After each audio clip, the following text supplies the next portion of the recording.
华视在地新闻，继续来看台中大安区所种的大安葱，这个品质袂输乎宜兰的三星葱。为着要来提升到农产的价值，大安区农会甲台中市农会所生产的黄豆来做结合，开发出古早味的葱仔豆油，和这个豆油加一味葱仔的香味，不管是要做混酱，或者是要入菜来做料理，拢真适合。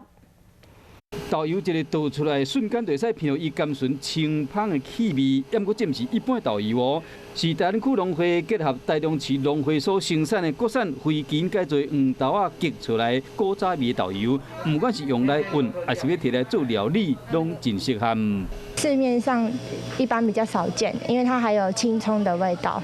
如果喜欢葱的人就可以尝试，因为它会有青葱里面的一个甘甜的味道、鲜醇的味道，所以吃起来比其他的酱油多了一种很香醇的味道。农会表示讲，大安地区出产葱啊，伊的口感真有芳气十足，品质袂输宜兰的三星葱。这摆推出的葱仔豆油，甲市面上的豆油比较起来，绝对袂输人。包括水饺，包括蒜泥白肉上面呢，都有呈现的画龙点睛之妙。